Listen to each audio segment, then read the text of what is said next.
ব্রিটিশের আইনে বাংলাদেশ চলবে না, এখন থেকে বাংলাদেশ চালাতে হবে আল্লাহ কোরআনের আইনে। এই দাবির সাথে আপনারা একমত আছেন না নাই? এখন থেকে বাংলাদেশের বিচার ব্যবস্থা আর ব্রিটিশের আইনে চলবে না, আল্লাহর কোরআনের বিচার ব্যবস্থা। চুরির শাস্তি কোরআন যেভাবে বলেছে এইভাবে হবে, দর্শনের শাস্তি কোরআন যেভাবে বলেছে এইভাবে হবে, খুনের শাস্তি কোরআন যেভাবে বলেছে এইভাবে হবে, ডাকাতির শাস্তি কোরআন যেভাবে বলেছে এইভাবে হবে, টাকা পাচারের শাস্তি কোরআন যেভাবে বলেছে এইভাবে হবে, দুর্নীতির শাস্তি কোরআন যেভাবে বলেছে এইভাবে হবে। কোরআন সুন্নাহর শাস্তি বাংলাদেশে বাস্তবায়ন হোক, এই দাবির সাথে আপনারা একমত আছেন না নাই? ইসলামের বয়স 1460 বছর হয়েছে। মনোযোগ দিয়ে শুনবেন। রাসূল সাল্লাল্লাহু আলাইহি ওয়াসাল্লামের হিজরত থেকে হিজরি বর্ষ গণনা শুরু হয়েছে, সেই হিসাবে হিজরতের হয়েছে 1447 বছর। মানে মাদানী জীবন থেকে শুরু করলে 1447 বছর। আর মদিনার আগে মক্কায় ইসলাম ছিল আরো 13 বছর। এই 13 আর 47 মোট 1460 বছর। এই ইসলাম দীর্ঘ 1460 বছরের পথ পরিক্রমা পাড়ি দিয়ে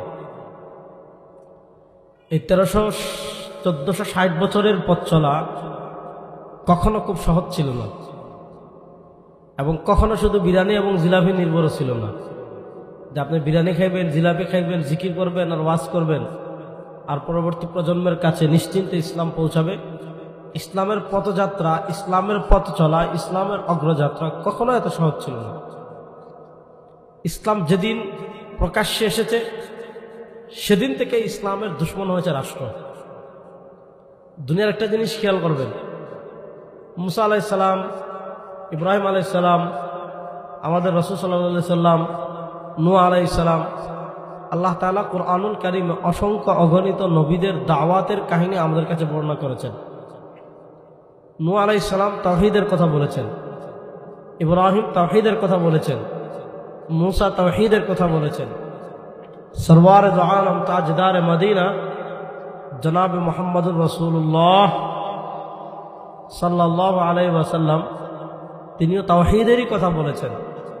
তারা রাষ্ট্র ক্ষমতা চাননি, প্রথমে সৈন্যও চাননি, টাকাও চাননি, পয়সাও চাননি, এমপিত্ব চাননি, মন্ত্রিত্বও চাননি। শুধু বলেছিলেন ইয়া আইয়ুহান নাস কুলু লা ইলাহা ইল্লাল্লাহ তুফলিহুন। যদি দুনিয়াতেও সফল কাম হতে চান, যদি আখিরাতেও সফল কাম হতে চান, একবার বলেন লা ইলাহা ইল্লাল্লাহ। এই সাদামাটা কথাটা তৎকালীন পৃথিবীর সুপার পাওয়াররা নিতে পারেনি। ইব্রাহিম আলাইহিস সালাম বলেছেন বলো লা ইলাহা ইল্লাল্লাহ। নমরুদ ছিল রাষ্ট্র ক্ষমতায়, পুরা রাষ্ট্রযন্ত্র নিয়ে তার বিরুদ্ধে দাঁড়িয়ে গিয়েছে। মুসা আলাইহিস সালাতু ওয়াস সালাম বলেন বলো লা ইলাহা ইল্লাল্লাহ, আর কিছু বলেন নাই। ক্ষমতায় ছিল ফেরাউন, পুরা রাষ্ট্রযন্ত্র নিয়ে ফেরাউনের বিরুদ্ধে, ফেরাউন মুসা আলাইহিস সালামের বিরুদ্ধে দাঁড়িয়ে গিয়েছে। আমাদের রাসূল সাল্লাল্লাহু আলাইহি ওয়াসাল্লাম তিনি তো এই কথা বলার আগে আরবে তার থেকে চরিত্রবান কেউ নাই, তার থেকে আদর্শবান কেউ নাই, তার থেকে সৎ কেউ নাই, তার থেকে গ্রহণযোগ্য কেউ নাই, তার থেকে আমানতদার কেউ নাই। শুধু বলেছিলেন বলো লা ইলাহা ইল্লাল্লাহ। আরবের ক্ষমতায় ছিল আবু জাহাল। আবু জাহাল পুরা রাষ্ট্রযন্ত্রকে ব্যবহার করেছে রাসূল সাল্লাল্লাহু আলাইহি ওয়াসাল্লামকে মিশনকে মুছে দেওয়ার জন্য। অর্থাৎ আমি আপনাদেরকে এই কথাটা বোঝাতে চাচ্ছি, রাসূল সাল্লাল্লাহু আলাইহি ওয়াসাল্লাম প্রথম যেই দিন লা ইলাহা ইল্লাল্লাহর দাওয়াত দেওয়া শুরু করেছেন সেই দিন থেকেই রাষ্ট্রযন্ত্র, রাষ্ট্রের সবকিছু ব্যবহার করে ইসলামকে থামিয়ে দিতে চেয়েছিল। যদি কেউ রাষ্ট্রযন্ত্র দিয়ে, প্রশাসন দিয়ে, অস্ত্র দিয়ে, অ্যাটম বোম দিয়ে, যুদ্ধ বিমান দিয়ে জুলুম করে মুসলমানদেরকে শহীদ করে কেউ যদি ইসলামকে থামিয়ে দিতে চায়, তাহলে ইসলাম মক্কায় শেষ হয়ে যেত, ইসলাম আর মদিনায় আসতো না। ইসলাম মদিনায় শেষ হয়ে যেত, পৃথিবীর বাহিরে ছড়াতো না। ইসলামের সূচনাই হয়েছে রাষ্ট্রশক্তির সাথে টক্কর দিয়ে, যখন মক্কায় কিছুই নাই মুসলমানদের, যখন মুসলমানদের অস্ত্র নাই, সৈন্য নাই, কথা বলার মতো কেউ নাই, কূটনৈতিক সম্পর্ক নাই, আশপাশ থেকে কোনো সাপোর্ট নাই, সংখ্যায়ও বেশি না, সে সময় রাষ্ট্র ইসলামকে থামিয়ে দিতে চেয়েছে, পারেনি। এর থেকে একটা স্পষ্ট মেসেজ কিয়ামত পর্যন্ত চলে আসছে, আপনি যত অস্ত্রের অধিকারী হন, যত পরাশক্তি হন, যত সুপার পাওয়ার হন, আপনি সারা দুনিয়ায় হম্বিতম্বি করবেন, হ্যাঁ মুসলমানদেরকে শহীদ করতে পারবেন ঠিক, কিন্তু ইসলামের পথ চলা পৃথিবীর কেউ থামিয়ে রাখতে পারেনি, কিয়ামত পর্যন্ত পারবে না। এটা হলো পৃথিবীর সবচেয়ে নিরেট বাস্তব সত্য কথা। আপনি অস্ত্র দিয়ে, সৈন্য দিয়ে, ক্ষমতা দিয়ে, পাওয়ার দেখিয়ে ইসলামকে থামাতে পারবেন না, কারণ ইসলাম কে যদি অস্ত্র দিয়ে, সৈন্য দিয়ে, ক্ষমতা দিয়ে, পাওয়ার দিয়ে থামানো যেত, তাহলে ইসলাম মক্কায় শেষ হয়ে যেত। আর মক্কায় আবু জাহেলরা এমন কিছু নাই যে চেষ্টা করে নাই।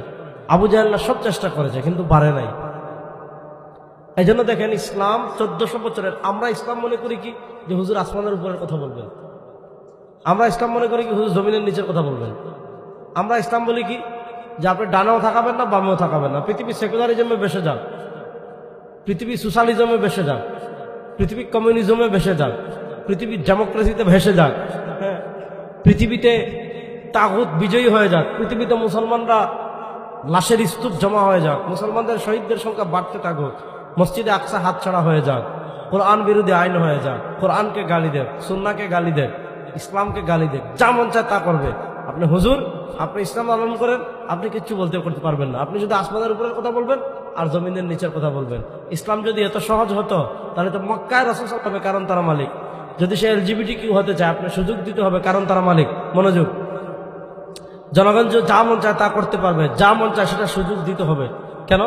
কারণ সকল ক্ষমতার মালিক জনগণ। এখন জনগণ যদি আল্লাহকে গালি দেয়, তাহলে দেখবেন তারা বলে এটা তার বাক স্বাধীনতা, কারণ তারা মনে করে জনগণ মালিক। জনগণ যদি রাসূলুল্লাহ সাল্লাল্লাহু আলাইহি ওয়াসাল্লামকে গালি দেয়, তারা বলবে এটা তার বাক স্বাধীনতা। কেন বাক স্বাধীনতা? কারণ তারা মনে করে এটা তাদের বাক স্বাধীনতা। দেখেন, পৃথিবীতে বাক স্বাধীনতা মানুষ খুঁজে, নাস্তিকরা খুঁজে, ইসলাম বিদ্বেষীরা খুঁজে, শাহবাগীরা খুঁজে, সুশীলরা খুঁজে। বাক স্বাধীনতা কোথায় শুধু খুঁজে?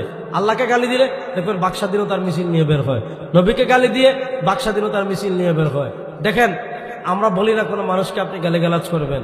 বিএনপি যদি রাষ্ট্র ক্ষমতায় আসে, নিশ্চিত কেউ যদি খালেদা জিয়াকে গালি দেয়, কেউ যদি শহীদ প্রেসিডেন্ট শহীদ প্রেসিডেন্ট জিয়াউর রহমান সাহেবকে গালি দেয়, কেউ যদি তারেক রহমান সাহেবকে গালি দেয়, নিশ্চিত তার জেল হবে।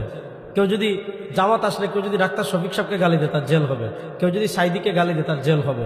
ঠিক তেমনি যদি ইসলামী আন্দোলন আসে, কেউ যদি যমুনার পিসাবরে গালি দেয়, তার জেল হবে। যদি এনসিপি আসে, কেউ নাহিদ ইসলাম রে, হাসনাত রে, সার্জিস রে গালি দিলে জেল হবে। প্রশ্ন হলো, আর গত 15 বছর কেউ যদি শেখ মুজিবের সাথে জাতির হিতা না কয়, তারা তো 12টা বাজার উপক্রম হয়ে যেত। আপনি শেখ মুজিবকে গালি দিলে আপনি বাক স্বাধীনতা বলেন না। জিয়াউর রহমান সাহেবকে গালি দিলে আপনি বাক স্বাধীনতা বলেন না।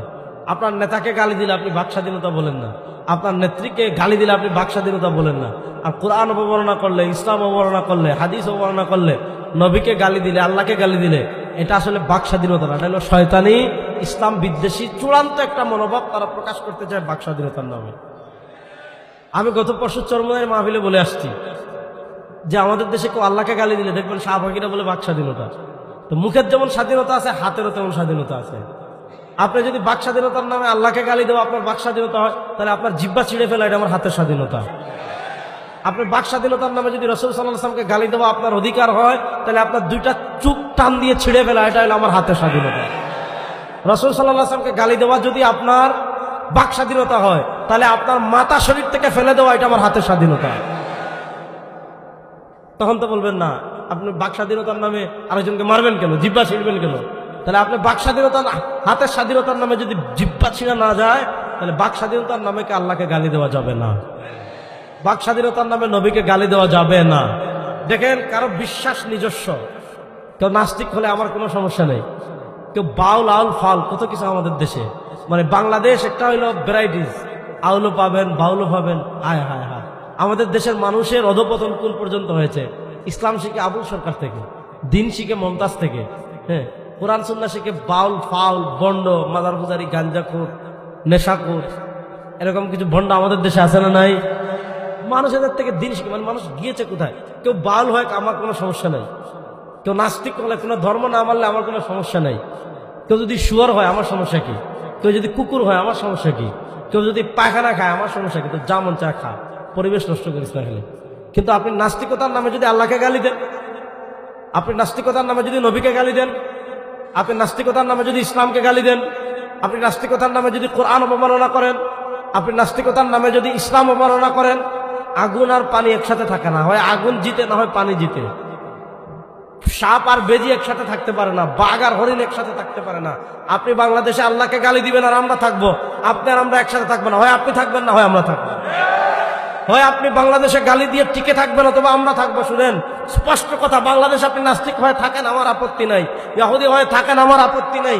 আপনি বাউল হয়ে থাকেন, আপনার আমার আপত্তি নাই। কিন্তু আপনি বাউলামিন নামে, নাস্তিকতার নামে যদি আল্লাহকে গালি দেন, বাংলাদেশে আমরা আপনাকে জীবন্ত কবর দিয়ে দেব। প্রস্তুত আছেন তো যুবকরা? ইনশাআল্লাহ। আল্লাহর প্রশ্নে কোনো আপোষ? বলেন, আল্লাহর প্রশ্নে কোনো আপোষ? ইসলামের প্রশ্নে কোনো আপোষ? আমার নবীর প্রশ্নে কোনো আপোষ? আপনারা দেখেছেন বাংলাদেশে খবিস আছে আবুল সরকার। এই জীবনে কোনো মানুষের নাম আবুল রাখবেন না। আবুল এটা কোনো নাম হইল? আবুল মানে আমি পেশাব করতেছি। আবুল মানে কি? আমি পেশাব করছি বা করব। আমাদের দেশের মানুষ নাম রাখে আবুল মিয়া, রাখে না নাম? আবুল মিয়া মানে কি? এটা অর্থহীন নাম, খারাপ নাম, অর্থ খারাপ। এখানে কেউ আবুল আছেন? নাই। কেউ যদি আবুল থাকেন তাহলে বাসায় গিয়ে নাম পরিবর্তন করে ফেলবেন। ঠিক আছে তো ইনশাআল্লাহ? শুনেন, আপনারা দেখেছেন এক বাউল সরকার, ফেরাউনও আল্লাহকে এরকম গালি দেয়নি। ফেরাউনও আল্লাহকে এরকম গালি দেয়নি। নমরুদও আল্লাহকে এরকম গালি দেয়নি। আবু জেহেলও আল্লাহকে এরকম গালি দেয়নি। এমন জঘন্য গালি বাংলাদেশে বসে এক বাউল দিয়েছে। এটাকে সহ্য করা যায়? বাউলকে গ্রেফতার করেছে। বাউলের পক্ষে বাংলাদেশ যত শয়তান আছে সব শয়তান জাগ্রত হয়েছে। দেখেন, আবুলকে এজন্য গ্রেফতার করা হয়নি যে সে বাউল, এজন্য না। বাংলাদেশে হাজার হাজার বাউল আছে। আবুলকে এজন্য গ্রেফতার করা হয়েছে যে সে আল্লাহকে গালি দিয়েছে। আল্লাহকে গালি যদি বিএনপির কেউ দেয় তাকেও আমরা ছাড়বো না। আল্লাহকে গালি যদি জামাতের কেউ দেয় তাকেও আমরা ছাড়বো না। আল্লাহকে গালি যদি ইসলামী আন্দোলনের কেউ দেয় তাকেও আমরা ছাড়বো না। বাংলাদেশের যেই আল্লাহর সাথে গালি দিবে, যেই নবীকে গালি দিবে, 15 কোটি মুসলমানের সাথে সে যুদ্ধ ঘোষণা করবে। আমরা বাংলাদেশে থাকবো, আল্লাহকে গালি দিয়ে কেউ জীবিত থাকবে, নিরাপদ থাকবে, চলবে না। জিহাদ হবে, যুদ্ধ হবে ইনশাআল্লাহ।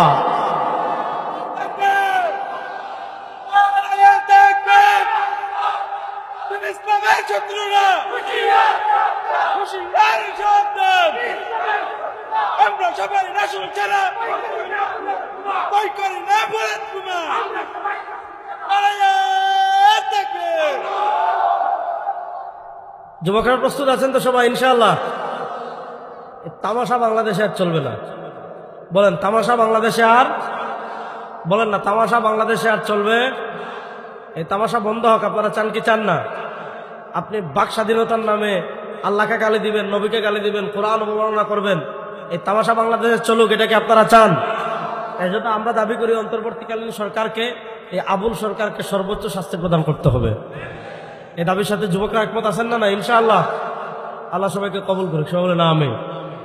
ইসলামের অগ্রযাত্রা আমরা যেভাবে চাই, ইসলামের অগ্রযাত্রাটা এরকম হয় নাই। খুব ভালো করে বুঝবেন। রাসূল সাল্লাল্লাহু আলাইহি ওয়াসাল্লাম যেই দিন লা ইলাহা ইল্লাল্লাহ দাওয়াত দেওয়া শুরু করেছেন, ওই দিন থেকে রাসূল সাল্লাল্লাহু আলাইহি ওয়াসাল্লামের প্রধান প্রতিপক্ষ হয়ে গিয়েছে রাষ্ট্র। দীর্ঘ পথ পাড়ি দিয়ে 1460 বছর পরেও আমরা ইসলাম পেয়েছি। এই ইসলামের দীর্ঘ পথ চলায়, মনোযোগ, ইসলামের এই দীর্ঘ পথ চলায় ইসলাম দুই ধরনের শত্রুর মোকাবেলা করেছে। এক ধরনের শত্রু, এদেরকে চিনি, যেটা আমরা আমাদের শত্রু বর্তমান পৃথিবীতে আমরা চিনি। আচ্ছা বলেন তো, ভারত আমাদের বন্ধু না শত্রু? ভয় পাইতেছেন? কারণ ভারত তো হুমকি দিয়েছে চট্টগ্রামকে আলাদা করে ফেলবে। এজন্য চকরিয়ার মুসলমান ভয় পাইছেন, এজন্য আসতে বলতেছেন না? আপনারা কি ভারতকে ডরান মিয়া? আরে ভাই, এরা খায় গরুর মুত আর আমরা খাই গরুর কলিজা, এটা বুঝতে হবে। আমরা খাই গরুর দুধ আর তারা খায় গরুর পেশাব। কিন্তু যারা গরুর পেশাব খায় আর যারা গরুর দুধ খায়, এরা কি সমান? কি বলেন? যে জাতি গরুর হাড্ডি, গুস্ত, চর্বি সব চিবিয়ে খেয়ে ফেলায়, গরুর মগজ খেয়ে ফেলে, গরুর দুধ খায়, এই জাতির সাথে যারা গরুর মুত খায়, এরা কি জীবনে পারবে? জীবনে পারবে না ইনশাআল্লাহ। বলেন না ইনশাআল্লাহ? যুবকরা প্রস্তুত আছেন তো ইনশাআল্লাহ? আগামীতে একটা লড়াই হবে হিন্দুবাদী আধিপত্যবাদী শক্তির বিরুদ্ধে ইনশাআল্লাহ। রাসূল সাল্লাল্লাহু আলাইহি ওয়াসাল্লাম 1400 বছর আগে ভবিষ্যৎবাণী করে গিয়েছে। সুতরাং হতাশ হওয়ার কিছু নাই।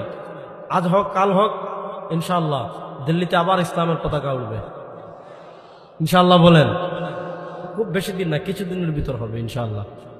বলে তো, ভারত আমাদের বন্ধু না দুশ্মন? ইসরায়েল আমাদের বন্ধু না দুশ্মন? আমেরিকা? বলেন, এদেরকে আমরা চিনি যারা আমাদের দুশ্মন। দেখেন ইসলামের প্রকাশ্য দুশ্মন যারা আছে, আপনি 1400 বছরের ইতিহাস দেখবেন, তারা যতই শক্তিশালী হোক, বা ইকো বন্ধ করেন, হ্যাঁ, তারা যত শক্তিশালী হোক, যত আধুনিক অস্ত্রের মালিক হোক, যতই কিছু হোক, আপনি 1400 বছরের ইতিহাস দেখেন, কখনোই সম্মুখ যুদ্ধে তারা আমাদের সাথে পারে না, কখনোই না। এমন হয়েছে সাময়িক কিছু যুদ্ধে তারা বিজয়ী হয়েছে, কিন্তু মুসলমান পাল্টা প্রতিশোধ নিতে এবং পাল্টা বিজয় আবার করতে বেশি দিন লাগে না। এই যুগে মুসলমানদের মতো অসহায় কিছুই নেই। এই যুগে মুসলমান এত অসহায়, এটা অসহায় হলো আমাদের নিজের খাসলতে। অনেক যুবক হতাশ হয়ে যায় যে আল্লাহ আর কি রে ভাই, এত মাইর খাই, সারা দুনিয়ায় এত মাইর খাই, সারা দুনিয়ায় মাইর খাই, আল্লাহ সাহায্য আসে না কেন? অনেকের মাথায় কথাটা আসে যে বাংলাদেশেও মাইর খাই, কাশ্মীরেও মাইর খাই, আরাকান মানে রোহিঙ্গাও মাইর খাই, হ্যাঁ, এদিকে গেলে পাকিস্তানেও মাইর খাই, আফগানিস্তানে মাইর খাইলাম, উজবেকিস্তানে মাইর খাই, মিশ্রে মাইর খাই, ফিলিস্তিনে মাইর খাই, ইরাকে মাইর খাই, লেবাননে মাইর খাই, ইয়ামানে মাইর খাই, আলজেরিয়ায় মাইর খাই, সিরিয়ায় মাইর খাই, বসনিয়া হার্জেগোভিনায় মাইর খাই, উইগুরে মার খাই, চেচনিয়ায় মার খাই, আলজেরিয়ায় মাইর খাই, তিউনিসিয়ায় মাইর খাই। সারা দুনিয়ার যত মুসলিম কান্ট্রি আছে সব জায়গায় তো মুসলমান মার খায়। ব্যাপার কি? দেখেন, ব্যাপার আল্লাহর দোষ দেওয়া যাবে না। মুসলমান এখন যেই পরিমাণ আছে, অতীতে কখনো এত ছিল না। যুবকরা কান খাড়া করে তাওয়াজ্জু মনোযোগ দিয়ে কথাটা বুঝবেন। এখন পৃথিবীতে মুসলমান সংখ্যা কত? 250 কোটি। কত কোটি? আর বদ্দারা বেগুন জুড়ে পান না, কত কোটি? 250 কোটি মুসলিম আছে পৃথিবীতে। এই 250 কোটি মুসলমানদের জন্য আল্লাহ তাআলা 57টা রাষ্ট্র দিয়েছেন। এই 57টা রাষ্ট্র আছে মুসলমানদের রাষ্ট্র। যে 57টা রাষ্ট্রে 250 কোটি মুসলিম, সব তো আর কিছু তো ওই অসকল রাষ্ট্রও আছে। এই 250 কোটি মুসলিম আছে, 57টা রাষ্ট্র আছে, 57 জন রাষ্ট্রপ্রধান আছে, 57 জন সেনা প্রধান আছে, 57টা সেনা বাহিনী আছে। এত কিছু থাকার পরও কেন পৃথিবীতে মার খায়? আমি অনেক জায়গায় বলি যে দেখেন, 250 কোটি মুসলিম যদি একটা কর্মসূচি দেয়, কিসের কর্মসূচি? গণপেশাব কর্মসূচি। যে আমরা 250 কোটি মুসলিম একসাথে ফিলিস্তিনে যাব, মসজিদে আকসায় যাব, গিয়ে একসাথে সব ইসরায়েলের দিকে পেশাব করবো একবার। গত বছর ফেনীতে যেরকম বন্যা হয়েছিল না, 250 কোটি মুসলিম একসাথে পেশাব করলে ইসরায়েল এরকম পেশাবে বেসে যাবে। ঠিক তো বলছেন? এবার প্রশ্ন হলো, যাদেরকে আমরা পেশাব করলে বেসে যাওয়ার কথা, আমাদের পেশাবে যারা উড়ে যাওয়ার কথা, তারা কেন আমাদেরকে রক্তে ভাসিয়ে দিচ্ছে? আমরা পেশাব করলে পেশাব দিয়ে যাদেরকে ভাসিয়ে দেওয়ার কথা, আমরা তুতু দিয়ে যাদেরকে ভাসিয়ে দেওয়ার কথা, তারা কেন আমাদেরকে রক্তে ভাসিয়ে দিচ্ছে? সেই 1947, আজকে 2025, 77 বছর হয়ে গিয়েছে। 77 বছর থেকে কেন তারা আমাদেরকে নিয়ে খেলা করছে? কেন মুসলমানের রক্ত তাদের কাছে পৃথিবীর সবচেয়ে সস্তা হয়ে গিয়েছে? কেন কোনো পরোয়া তারা করে না? কেন মসজিদে আকসা তাদের কাছে? কেন আসকালান তাদের কাছে? কেন ইলাদ তাদের কাছে? কেন বাবেলুত তাদের কাছে? কেন গাজ্জায় তারা নৃশংসতা চালায়? কেন রামাল্লাহ তাদের কাছে? কেন পশ্চিম তীর তাদের কাছে? কারণ একটা, আমরা 250 কোটি মুসলিম আছি ঠিক, আমাদের 57টা রাষ্ট্র আছে ঠিক, আমাদের 57 জন সেনাবাহিনী আছে, সেনাপ্রধান আছে ঠিক, আমাদের 57 জন সেনাবাহিনী সেনাপ্রধান আছে ঠিক, কিন্তু এই 250 কোটি মুসলমানদেরকে নেতৃত্ব দেওয়ার জন্য, এই 250 কোটি মুসলমানদেরকে পরিচালিত করার জন্য, এই 250 কোটি মুসলমানদের নেতৃত্বের জন্য ক্ষমতার চেয়ারে যাদেরকে বসিয়েছি, 1-2টা রাষ্ট্র ছাড়া বেশিরভাগ রাষ্ট্রপ্রধান ইহুদি খ্রিস্টানের 5টা গোলাম। এটা সবচেয়ে বড় বাস্তবতা। আজকে আফগানিস্তানের মতো 4টা নেতৃত্ব পৃথিবীতে দাঁড়িয়ে যাক, আজকে আফগানিস্তানের মতো 57টা না, মাত্র 10টা মুসলিম কান্ট্রি দাঁড়িয়ে যাক, যারা কোনো তাগুতকে পরোয়া করে না, কোনো সুপার পাওয়ারকে পরোয়া করে না, আমেরিকাকে ভয় করে না, রাশিয়াকে ভয় করে না, ইসরায়েলকে ভয় করে না, ব্রিটেনকে ভয় করে না, পৃথিবীর কোনো সুপার পাওয়ারকে ভয় করে না, আল্লাহ ছাড়া কারো সামনে মাথা নত করে না, জিহাদের জন্য প্রস্তুত থাকে, আল্লাহর পথে জীবন দেওয়ার জন্য প্রস্তুত থাকে। 57টা লাগবে না, যদি 10টা রাষ্ট্রপ্রধান, 10টা রাষ্ট্র যদি আফগানিস্তানের মতো পরিপূর্ণ ইমারা প্রতিষ্ঠা হয়ে যায়, 10টা রাষ্ট্রপ্রধান যদি হেবাতুল্লাহ আখুন্দাজাদার মতো ইসলামের জন্য ত্যাগকারী হয়ে যান এবং ইসলামের প্রশ্নে পৃথিবীর যে কারো সাথে টক্কর দেওয়ার জন্য প্রস্তুত হয়ে যান, রব্বে কাবার কসম করে বলি, ইসরায়েল ফিলিস্তিনের মুসলমানদেরকে হত্যা করা দূরের কথা, আমাদের মাথার একটা পশমও ছিঁড়তে পারবে না। এটা বাস্তব কথা। কিন্তু সমস্যা কি? আমাদের বড় আব্বা ট্রাম্প, আমাদের দুলাভাই মোদি, নাকি জায়গাটা বললাম আবার আপনারা অন্যদিকে নিয়ে যাবেন, জায়গা দিকে নিলাম না। এটা দুষ্টামি করে বললাম, দুলাভাই মানে আপা গেছেন এই কারণে, এটার কারণে বলি নাই। আমি দাঁড়ান, আমি এজন্য বলছি, মনোযোগ, আমি এজন্য বলছি মানে মানুষ দুলাভাইরে যেমন মানে দুলাভাই ডাকে, এখন মুসলমানদের রাষ্ট্রপ্রধান যারা আছে, কারো আব্বা হইল ট্রাম্প, কারো দুলাভাই হইল মোদি, কারো দুলাভাই হইল নেতানিয়াহু, হ্যাঁ, কারো দুলাভাই হইল পুতিন। এই সমস্ত জড়তা মুসলমানদেরকে পিছনে ফেলতে হবে। মুসলমান এমন ভাবে দৃঢ় হতে হবে, আয়ান কুসুদ্দিন ওয়ান হাইয়ুন, মুসলমান দৃঢ় হতে হবে ওমরি চেতনায়, মুসলমান দৃঢ় হতে হবে খাত্তাবি চেতনায়, মুসলমান দৃঢ় হতে হবে ইলাউ কালিমাতিল্লাহর জন্য, মুসলমান দৃঢ় হতে হবে কোরআনের জন্য, মুসলমান দৃঢ় হতে হবে সরওয়ার দু আলমের আদর্শের জন্য। যদি আমরা আল্লাহর পথে দৃঢ় হয়ে যাই, সময় আর বেশি দিন বাকি নেই, আবার পৃথিবীতে ইসলাম বিজয় হবে ইনশাআল্লাহ। প্রস্তুত আছেন তো সবাই ইনশাআল্লাহ? আপনি দেখেন, আমি আপনাদেরকে বলছি যে ইসলামের সাথে এরা হলো আমাদের প্রকাশ্য দুশ্মন। এই যুগে এসেও যখন মুসলমানদের কোনো জাতিসংঘ নাই, কিচ্ছু নাই মুসলমানদের। আপনি দেখেন বাংলাদেশে যদি একটা মন্দিরে একটা পটকা ফুটান, মনোযোগ, বাংলাদেশের মন্দিরে যদি একটা পটকা ফুটান, পটকা, ইনশাআল্লাহ বাংলাদেশের কোনো মন্দিরে মুসলমান কখনো আক্রমণ করে নাই, করছে? এমনকি 2024 সালে যখন আপা চলে যান, আপা চলে যাওয়ার পর 3 দিন বাংলাদেশের সরকার ছিল না, ইন্টারিম গভর্নমেন্ট শপথ নিয়েছে 8 আগস্ট। 5 তারিখ আপা যাওয়ার পর 6, 7, 8 তারিখ রাত পর্যন্ত বাংলাদেশে কোনো গভর্নমেন্ট ছিল না। ওই সময় আমরা ভয় করেছিলাম যে বাংলাদেশে কেউ মন্দিরে হামলা করে সাম্প্রদায়িক দাঙ্গা লাগিয়ে দিতে পারে, যাতে সাম্প্রদায়িক দাঙ্গা না লাগে। এজন্য পৃথিবী দেখেছে বাংলাদেশের মুসলমানরাই মন্দির পাহারা দিয়েছে। পৃথিবীতে সাম্প্রদায়িক সম্প্রীতির এরকম কোনো নজির নাই। যে ভারত তাদের দেশে মসজিদের নিরাপত্তা দিতে পারে না, মাদ্রাসার নিরাপত্তা দিতে পারে না, মুসলমানদের জানের নিরাপত্তা দিতে পারে না, সেই 1947 সাল থেকে এই গুজরাটের কসাই নরেন্দ্র মোদী, মুসলমানদের অনেক মুসলমানের রক্তের দাগ তার হাতে লেগে আছে।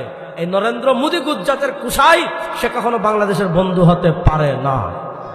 স্পষ্ট মেসেজ দিতে হয় তরুণদেরকে, আপনারা দেশপ্রেমে উদ্বুদ্ধ হয়ে এই চেতনা ধারণ করতে হবে। বাংলাদেশে বসে দিল্লির দালালি আর চলবে না, বাংলাদেশে বসে ভারতের দালালি আর চলবে না, বাংলাদেশে বসে মোদির দালালি চলবে না। বাংলাদেশ চলবে আমরা যেইভাবে বলবো, ভারতের প্রেসক্রিপশনে, দিল্লির প্রেসক্রিপশনে বাংলাদেশ আর চলবে না। এটা বিষয়ে তরুণরা একমত আছেন না নাই? যারা তাদের দেশের মসজিদ ভাঙ্গে, মুসলমানদেরকে খুন করে, তাদের থেকে আমাদের সাম্প্রদায়িক সম্প্রীতি শিখতে হবে। বলেন না, তাদের থেকে আমাদের সাম্প্রদায়িক সম্প্রীতি শিখতে হবে। আমরা বলি নিজের চরকায় তেল দেন। কি করেন? নিজের চরকায় তেল দেন। আল্লাহ না করুক বাংলাদেশে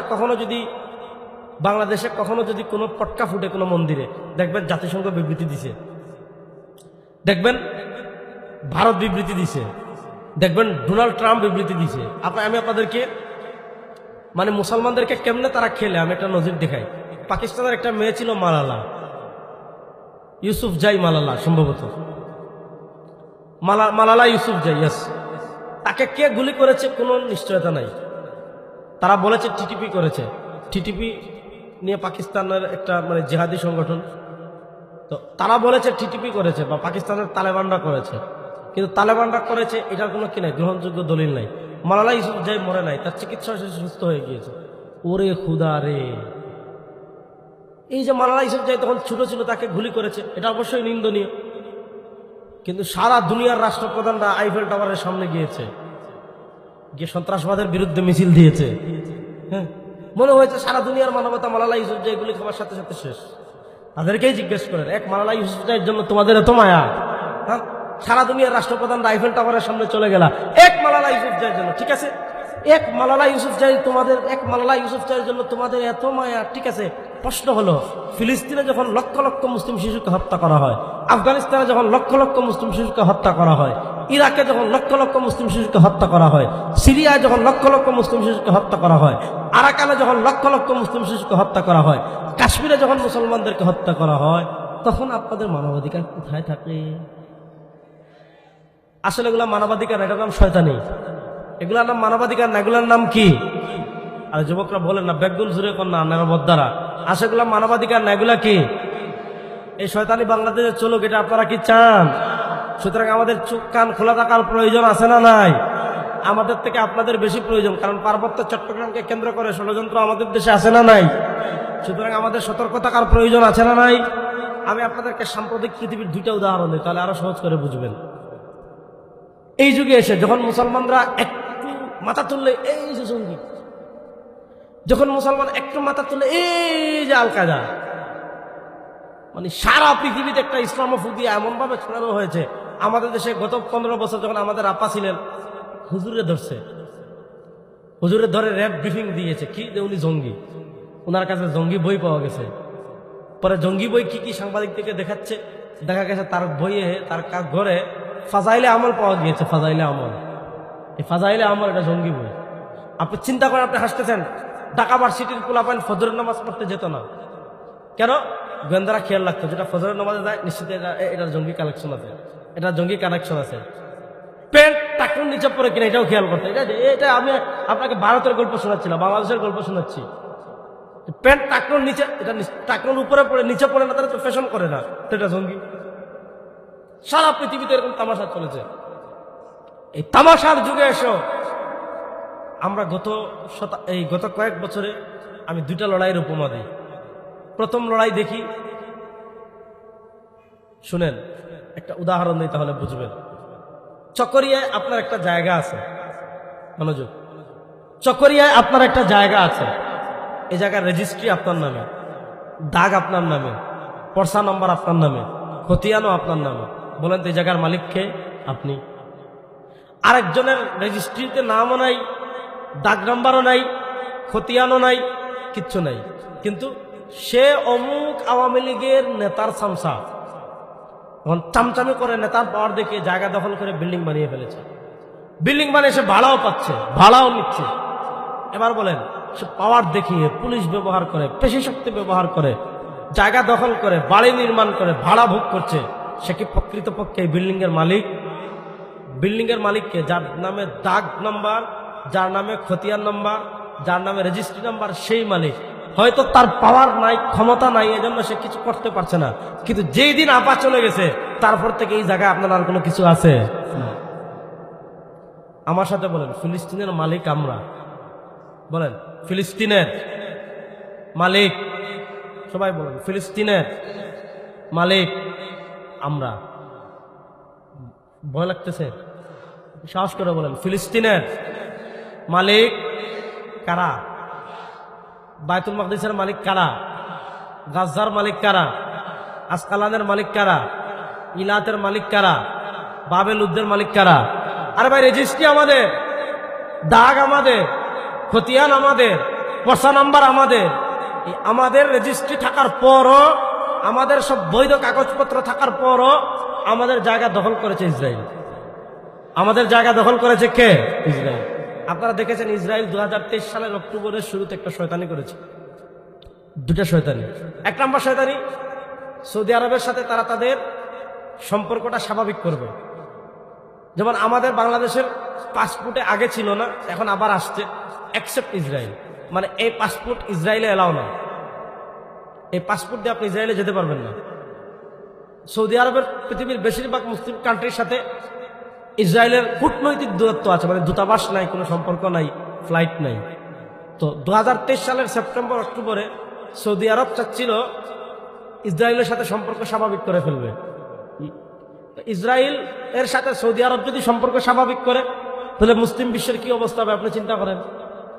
একদিক থেকে সৌদি আরবের সাথে তারা সম্পর্ক স্বাভাবিক করার ঘোষণা দিছে, আরেক দিক থেকে ইসরায়েল তখনই পৃথিবীর নতুন একটা মানচিত্র প্রকাশ করেছে, যে মানচিত্রে ফিলিস্তিন কোনো রাষ্ট্রই নেই। অর্থাৎ ইসরায়েল এমন একটা মানচিত্র প্রকাশ করেছে, যেই মানচিত্রে ফিলিস্তিন রাষ্ট্রই নাই।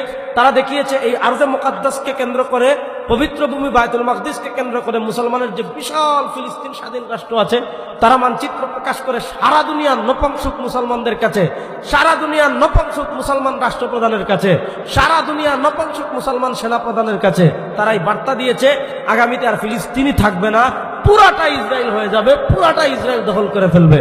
তখন মুজাহিদদের সামনে দুইটা সুরত ছিল, তখন হামাসের মুজাহিদদের কাছে দুইটা পথ ছিল। একটা পথ যে তারা গোলামীর জীবন বেছে নেবে, ভাই মারলে মার, কাটলে কাট, থাকলে থাকতে দে, তোদের এখানে আমাদেরকে থাকতে দে, তোদেরকে ডিস্টার্ব করবো না, আমরা আমাদের মতো কোনো মতো জীবন পার করে চলে যাব। আর আরেকটা হলো বেটা, জায়গার মালিক আমি, খতিয়ান আমার, রেজিস্ট্রি আমার, ডাক নাম্বার আমার, পরসা নাম্বার আমার, তুই আমি বাড়ি দখল করবে, তোর বেটা অ্যাটম বোম থাকতে পারে, তোর ক্লাসেনকুপ থাকতে পারে, তোর ট্যাঙ্ক থাকতে পারে, তোর ড্রোন থাকতে পারে, তোর আয়রন রুম থাকতে পারে, কিন্তু মালিকানা তো তোর না। মালিকানা যখন আমার জায়গা দখল করলি, কিচ্ছু না থাকুক বাস তো আছে, কিচ্ছু না থাকুক রড তো আছে, কিচ্ছু না থাকুক বডি তো আছে, যতক্ষণ শরীরে প্রাণ থাকবে তোর সাথে আমার লড়াই চলবে।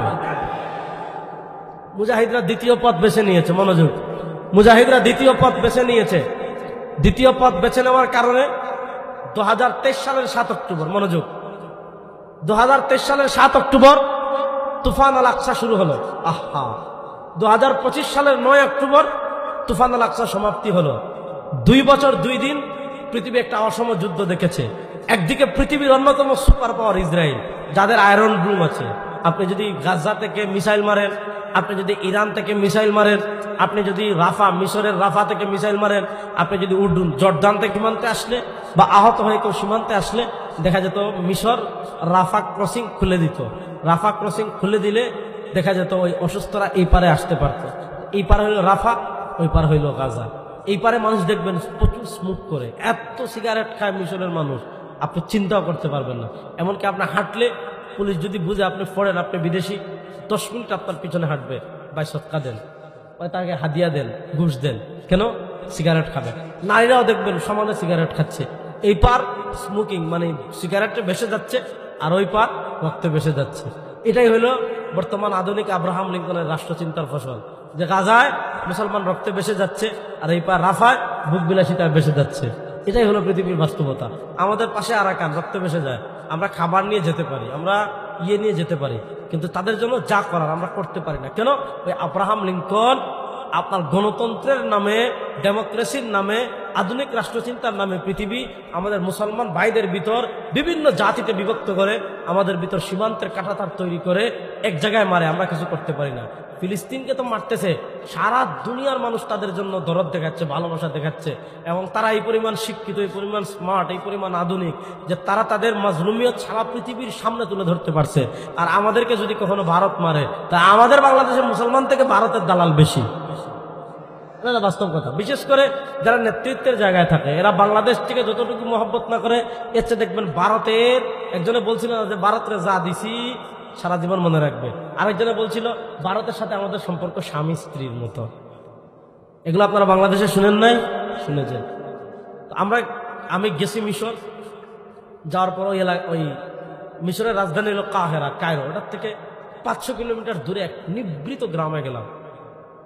একদম এত সুন্দর গ্রাম, নিভৃত গ্রামে গেলাম, ভালো করে শুনবেন। ওখানে ছোট ছোট বাড়ি আছে, 3 তলা 2 তলা, ওগুলা সব হলো শরণার্থী ক্যাম্প। মানে আমাদের যেমন রোহিঙ্গা আমরা পাহাড়ের উপর বাঁশ দিয়ে দিয়ে ক্যাম্প করে দিয়েছি, তো ওখানে যারা আসছিল প্রথম দিকে তাদেরকে 3 তলা 4 তলা বাড়ি করে ক্যাম্প করে দিয়েছে, ওখানে গাজার আহতরা থাকে। আমরা একটা বাড়িতে গেলাম, 3 তলা বাড়ি, রুম হবে 10 হাত 10 হাত 10 হাত, ভালো করে রুম হবে 10 হাত 10 হাত 10 হাত। তো এই 10 হাত রুমে 3টা চৌকি ফেলা, পর্দা দেওয়া, কিন্তু 3টা চৌকি ফেলা, পর্দা দেওয়া। তো এখানে একটা আহত ফ্যামিলি থাকে, এখানে একটা আহত ফ্যামিলি থাকে, এখানে একটা আহত ফ্যামিলি, আর এক পাশ খালি, এখানে মাল সামানা বা রান্না বাড়া করা, মানে অন্তত মানবেতর জীবন। এর চেয়ে মানবেতর জীবন আর বলা যায় না, এত মানবেতর জীবন তারা যাপন করছে। আমরা যখন প্রথমে ঘুরে গেলাম, ওরে সুবহানাল্লাহ, আমি এখন বলতেছি না, আমার শরীরের পশম দাঁড়িয়ে যাচ্ছে। একজন, আমরা তো মনে করেন বাঙালি, কেউ লম্বা, কেউ খাটো, কেউ নাক মুট্টা, কেউ দাঁত বাঁকা, হ্যাঁ, কেউ চেহারা এরকম। আমরা সৃষ্টিগতভাবেই ছোট এবং সৃষ্টিগতভাবে আমরা সুদর্শন না। এমনি তো আমরা সুন্দর, লাকাদ খালাকনাল ইনসানা ফি আহসানি তাকওয়িম। অন্যান্য দেশের মানুষের চেহারার তুলনায় আমরা কালো। আপনি হজে গেলে দেখবেন অন্যান্য দেশের মানুষের আমরা এখানে পড়ি, এত দূরে যাওয়া দরকার নাই। পাকিস্তানি পাঠানদের আমরা এখানে পড়ি। ফিলিস্তিনের মানুষ দেখলে মনে হবে, বিশেষ করে গাজার মানুষ দেখলে মনে হবে যারা জান্নাতের ফুল। আল্লাহ তাআলা এদেরকে ডাইরেক্ট জান্নাত থেকে দুনিয়াতে পাঠিয়ে দিয়েছে, এত সুন্দর। তো আমরা প্রথমে ঘরে গেছি, এরকম 28-29 বছরের এক তাগড়া যুবক, একেবারে তাগড়া যুবক। কিন্তু সমস্যা কি, তার 2 হাতও কাটা, 2 পাও কাটা, 2 হাত এখানে কাটা, 2 পা এখানে কাটা, হাটের উপরে পাও কাটা, আর এখানে একদম এখানে হাত কাটা, কিন্তু চেহারা দেখলে মনে হবে যে জান্নাত থেকে নূর চলে আসছে, এত সুন্দর মানুষ। আমরা জিজ্ঞেস করলাম, ভাই তোর কি হয়েছে? সে বললো, আমি যখন যুদ্ধে গেছি, ইসরায়েল বম্পিং করছে, উপর থেকে বোম মারছে। বোম যদি এখানে মারে, তার স্পিন্ডার ছড়িয়ে পড়ে, বোমে অনেক স্পিন্ডার থাকে, এটা ছড়িয়ে পড়ে আশেপাশে। তো তারা যখন বুঝতেছে বিমান দিয়ে বোম মারবে, তো তারা সরে গেছে, কিন্তু বোম মারার সাথে সাথে স্পিন্ডার ছড়িয়ে কারো গায়ে লাগছে, কারো পায়ে লাগছে। তো স্পিন্ডার এসে তার 2 হাত লাগছে, 2 পা লাগছে। ডাক্তার বলছে, হয় আপনি দুনিয়াকে বিদায় দিবেন, আর যদি আপনি বাঁচতে চান এক্ষুনি আপনার স্পিন্ডারের যে বিষ আছে এটা ছড়িয়ে পড়ার আগেই আপনার 2 হাত 2 পা কেটে ফেলতে হবে। তো সে রাজি হয় নাই, কিন্তু মানুষ তো তাকে জোর করে, মরতে তো আর কেউই চায় না। তার 2 হাত 2 পা কেটে ফেলেছে। এখন তার এতটুকু বডি আছে, এই বডি নিয়ে একটা হুইল চেয়ারে সে বসে আছে, তার সাথে তার ফ্যামিলি আছে। আমরা তার জন্য খুব দোয়া করলাম। তো স্বাভাবিকভাবে দোয়া করলে তো কান্না আসবেই। ওমর সে কাঁদতেছে, হাসতেছে। আসার পর যখন আমরা দোয়া শেষ করলাম, সে আমাদেরকে বলছে, সানাযহাবু মাআকুম ফিল আকসা। এই আমার বাংলাদেশি ভাইরা, তো এত চিন্তিত হইস না, কান্নাকাটি করার দরকার নাই। কিছুদিনের ভিতর তোমাদের সাথে আমরা বাইতুল মাকদিস যাব, ওয়া নুসাল্লি ফিল আকসা ইনশাআল্লাহ, এবং তোমাদেরকে নিয়ে একসাথে বাইতুল মাকদিস নামাজ পড়ব। চিন্তা করেন, আমি কে বলতেছে তার 2 হাত নাই, কে বলতেছে তার 2 পা নাই, মনোযোগ, কে বলতেছে তার 2 হাত নাই, কে বলতেছে তার 2 পা নাই। যার 2 হাত নাই, 2 পা নাই, স্বপ্ন দেখছে বেশি দিন বাকি নাই, বাইতুল মাকদিস আবার আমাদের হবে, বাইতুল মাকদিসে আবার আমরা নামাজ পড়বো। যেই জাতি 2 হাত 2 পা হারানোর পর, যেই জাতি 2 হাত 2 পা হারানোর পরও বাইতুল মাকদিস বিজয়ের স্বপ্ন দেখে, ওই জাতিকে ইসরায়েল কেন পৃথিবীর কোন সুপার পাওয়ার পরাজিত করতে পারবে না। আরেকটা গল্প শুনে আরো সহজ মজা পাবেন, মজা পাবেন মানে শুনবেন। ইমাম বুখারী রহমতুল্লাহ আলাইহি সেই বুখারীতে বর্ণনা এনেছেন, আল্লাহ রাসূল সাল্লাল্লাহু আলাইহি সাল্লাম কিন্তু বদরের যুদ্ধে মূলত যুদ্ধ করার জন্য যান নাই। আল্লাহ রাসূল সাল্লাল্লাহু আলাইহি সাল্লাম বদরে গিয়েছিলেন কাফেরদের বাণিজ্যিক কাফেলাকে দাওয়া করার জন্য। আল্লাহ রাসূল সাল্লাল্লাহু আলাইহি সাল্লামের রাষ্ট্রজ্ঞান কত পরিমাণ উঁচু ছিল, এবং তিনি কূটনীতি কতটুকু বুঝতেন যে তিনি জানতেন এই কাফেলা যদি মক্কায় চলে যায়, মক্কার অর্থনীতি সমৃদ্ধ হবে, মক্কা অস্ত্র শস্ত্রে সজ্জিত হবে, যেটা মদিনা রাষ্ট্রের স্বাধীনতা সার্বভৌমত্বের জন্য রিস্ক হবে। আল্লাহ রাসূল সাল্লাল্লাহু আলাইহি সাল্লাম 313 জনের কাফেলা নিয়ে গিয়েছেন। কি জন্য গিয়েছেন? বাণিজ্যিক কাফেলাকে ধাওয়া করার জন্য। কিন্তু গিয়ে দেখেন বাণিজ্যিক কাফেলা তো সাগরের পাড় দিয়ে চলে গেছে, আর গোয়েন্দা মারফত আবু সুফিয়ান খবর পাঠাইছিলেন আবু জাহেল 1000-এর যুদ্ধ নিয়ে প্রস্তুত। এখন কি করবেন? 2 সুরত, হয় যুদ্ধ করবেন, যুদ্ধ করলে 313 জন 1000-এর বিরুদ্ধে কেমনে যুদ্ধ করবেন? আর যুদ্ধ যদি না করেন তাহলে তো চুপচাপ ফিরে যেতে হবে। সিদ্ধান্ত হলো যুদ্ধ করবেন। এক সাহাবী বলেন, সহিহ বুখারীতে বর্ণনা, এক সাহাবী বলেন আমার কাছে কোনো অস্ত্র নাই, এক সাহাবী বলেন আমার কাছে কিছুই নেই। এখন আমি কি করব? যুদ্ধ কেমনে করব? উনি বলেন আমি খেজুরের একটা ভাঙ্গা ডাল নিছি, খেজুরের একটা শক্ত ডাল নিছি, খেজুরের একটা শক্ত ডাল নিয়ে বদরে গিয়েছি আমি যুদ্ধ করতে। সাহাবী বলেন আমি যখন খেজুরের ডাল নিয়ে যুদ্ধ করতে যাচ্ছি, আমি দেখতে পেলাম ওই পাশ থেকে এক কাফের আসতেছে, তার হাতে ধারালো তরবারি। আপনি চিন্তা করেন, একজন আসছে ধারালো তরবারি নিয়ে, আরেকজন যাচ্ছে খেজুরের ডাল নিয়ে। সাহাবী বলেন আমি যখন খেজুরের ডাল নিয়ে তার কাছাকাছি হয়েছি, সে আমার দিকে দৌড়ে আসতেছে যে এর কাছে অস্ত্র নাই, মুহূর্তের ভিতর তাকে মেরে ফেলতে পারবো।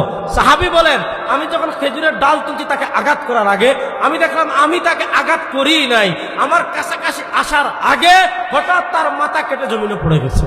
আমি দৌড় দিয়ে রাসূল সাল্লাল্লাহু আলাইহি ওয়াসাল্লামের কাছে আসলাম, আয়েশা বলেন ইয়া রাসূলুল্লাহ কাহিনীটি এই। আল্লাহ নবী বলেন লাকাদ নাসারাকুমুল্লাহু বিবাদরিন ওয়া আনতুম আদিল্লাহ, আল্লাহ তো বলেছেন তোমাদেরকে সহযোগিতা করছেন বদরে, তোমরা সংখ্যায় কম হওয়ার পর। শোনো, তুমি যখন তার দিকে আঘাত করার জন্য এগিয়ে গিয়েছো, তুমি আঘাত করার আগেই ফেরেশতারা তরবারি দিয়ে আঘাত করে তার মাথা কেটে ফেলেছে। এটা আসলে বদরের গল্প। এবার শুনেন, পৃথিবীর সবচেয়ে আধুনিক ট্যাঙ্ক যে কয়েকটা রাষ্ট্রের, তার ভিতরে একটা হলো ইসরায়েলের ট্যাঙ্ক। ইসরায়েল একটা ট্যাঙ্ক বানাতে বিলিয়ন ডলার, কয়েক হাজার কোটি টাকা, কয়েক শত কোটি টাকা একটা ট্যাঙ্কে খরচ করে। তাহলে আপনি চিন্তা করেন, একদিকে কয়েকশো কোটি টাকার ট্যাঙ্ক, আর হামাসের মুজাহিদরা কি করে?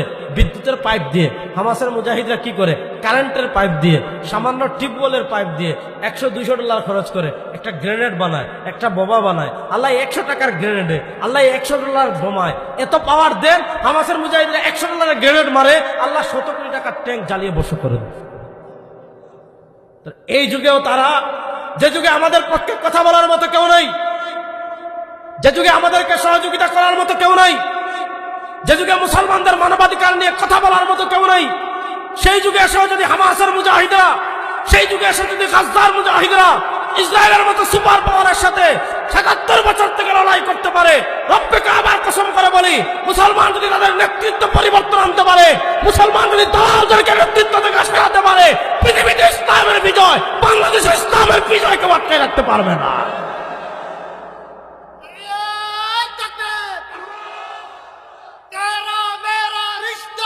এজন্য আমার যুবকদেরকে বলবো, প্রস্তুতি নেন। যদি আমরা পাই তো পাইলাম, যদি আমরা না পাই, একদিন না একদিন চূড়ান্ত লড়াই হবে ইনশাআল্লাহ। ভয় পাইতেছেন? হাত মুষ্টিবদ্ধ করে বলুন তো ইনশাআল্লাহ। প্রস্তুত আছে তো যুবকেরা ইনশাআল্লাহ?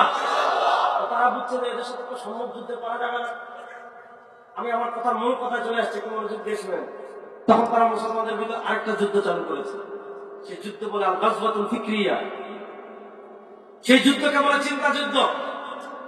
মুসলমানদের ভিতর তারা আরেকটা লড়াই চালু করেছে, সে লড়াইয়ের নাম হলো চিন্তা যুদ্ধ। চিন্তা যুদ্ধ মানে কি?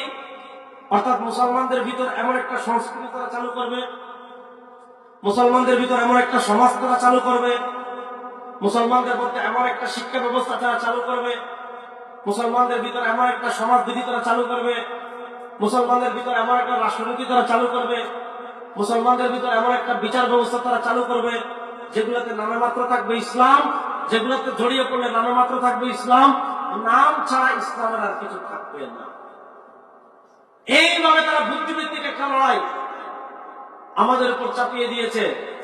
আপনারা জানেন, ব্রিটিশ যখন আমাদের দেশ থেকে বিদায় নেয়, ব্রিটিশ বিদায় নেওয়ার আগে বলে গিয়েছে আমরা বিদায় নিচ্ছি, কিন্তু এমন একটা সিস্টেম করে যাচ্ছি, এমন একটা শিক্ষা ব্যবস্থা চালু করে যাচ্ছি, তোমাদের দেশে যারা শিক্ষায় শিক্ষিত হবে তাদের নাম হবে আহমদ, তাদের নাম হবে মোহাম্মদ, তাদের নাম হবে আব্দুল্লাহ, তাদের নাম হবে জামিল, তাদের নাম হবে আবরার, তাদের নাম হবে রাজাউল করিম, তাদের নাম হবে হাসান, তাদের নাম হবে আহমদুল্লাহ, কিন্তু তাদের মধ্যে ইসলামের কিছুই থাকবে।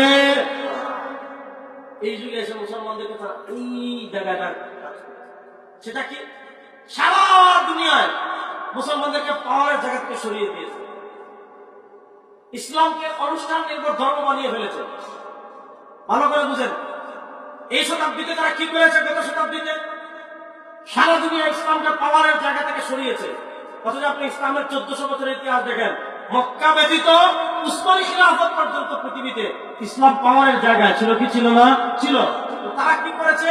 ইসলামের ভিতরে এমন একটা ষড়যন্ত্র চালু করেছে যে ইসলাম ব্যক্তি জীবনে সীমাবদ্ধ করে ফেলেছে, ইসলাম ওয়াজ মাহফিলে সীমাবদ্ধ করে ফেলেছে, ইসলাম পরিবারে সীমাবদ্ধ করে ফেলেছে, ইসলাম মসজিদে সীমাবদ্ধ করে ফেলেছে।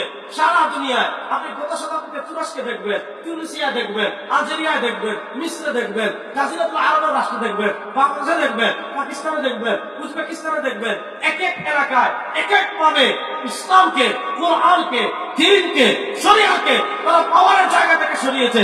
পাওয়ারের জায়গা থেকে সরিয়ে কোথাও দিয়েছে ডেমোক্রেসি, কোথাও দিয়েছে সেকুলারিজম, কোথাও দিয়েছে কমিউনিজম, কোথাও দিয়েছে সোশ্যালিজম, কোথাও দিয়েছে আরবি জাতীয়তাবাদ। এইভাবে তারা পুরো পৃথিবীতে গত বছর কোরআনকে পাওয়ারের জায়গা থেকে সরিয়েছে, দ্বীনকে পাওয়ারের জায়গা থেকে সরিয়েছে, শরিয়াকে পাওয়ারের জায়গা থেকে সরিয়েছে, সরিয়ে কোথাও আমাদেরকে গণতন্ত্রে লিপ্ত করে দিয়েছে, কোথাও আমাদেরকে ধর্মনিরপেক্ষতা লিপ্ত করে দিয়েছে, কোথাও আমাদেরকে সমাজতন্ত্রে লিপ্ত করে দিয়েছে।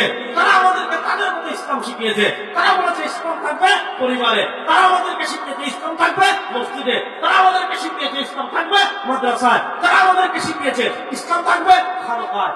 রাষ্ট্রে আব্রাহাম লিঙ্কন, বিচার ব্যবস্থায় ব্রিটিশ, শিক্ষা ব্যবস্থায় ব্রিটিশ, অর্থনীতিতে পুঁজিবাদ। অর্থাৎ রাষ্ট্রের পাওয়ারের জায়গা থেকে ট্রেনিং করা পৃথিবী থেকে ইসলামকে সরিয়ে কোথাও গণতন্ত্র, কোথাও সমাজতন্ত্র, কোথাও ধর্মনিরপেক্ষতাবাদ, তাদের তন্ত্রমন্ত্র যখন রাষ্ট্রের পাওয়ারের জায়গায় দিয়েছে, সেই দিন থেকে পৃথিবীতে তারা মুসলমানদেরকে মার দেওয়া শুরু করেছে। বাস্তব কথা, এগুলো বাস্তব কথা। এজন্য আমাদের বাংলাদেশে দেখেন মুসলিম পারিবারিক আইয়ুব খান করে গিয়েছে, মুসলিম পারিবারিক এখনো আসে।